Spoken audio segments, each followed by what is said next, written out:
आज आपण निरोगी अशी रानभाजी म्हणजेच पात्रीची भाजी कशी बनवणार ते बघणार आहोत। ती लागणारे साहित्य: जाडसर वाटलेला शेंगदाण्याचा कूट, भिजवलेली मूग डाळ, चवीनुसार मीठ आणि हळद, बारीक चिरलेला लसूण, कांदा आणि हिरवी मिरची। यासाठी भाजी प्रथम स्वच्छ निवडून धुवून बारीक अशी चिरून घेतलेली आहे। पूर्वीचे लोक जेवणासोबत या भाजीची पाने कच्ची खात असत। एका कढईमध्ये तेल गरम करायला ठेवूयात।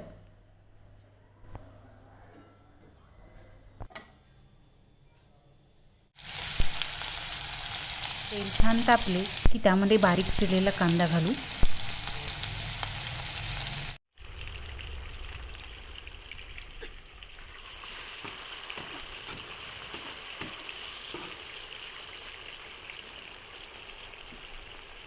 कांद्याचा कच्चेपणा गेला की त्यामध्ये बारीक चिरलेली हिरवी मिरची आणि लसूण घालून छानसे परतून घेऊ।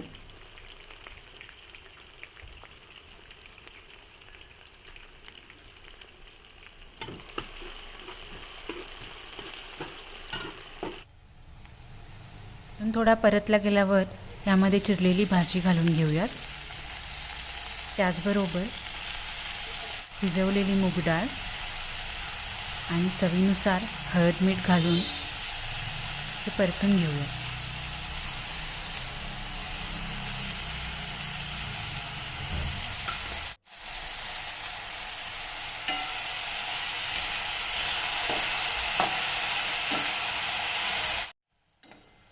आता बघा, ही भाजी अशी परतून घेतलेली आहे। त्यावर एक 2 ते 3 मिनिटं आपल्याला झाकण ठेवून शिजवून घ्यायची आहे भाजी। आता 2 ते 3 मिनिटं झालेली आहेत। भाजीला स्वतःचं असं पाणी सुटलेलं आहे। ह्यात आता जाडसर वाटलेला शेंगदाण्याचा कूट घालूया आणि परत एकदा ती भाजी अशी छान एकजीव करून घेऊ।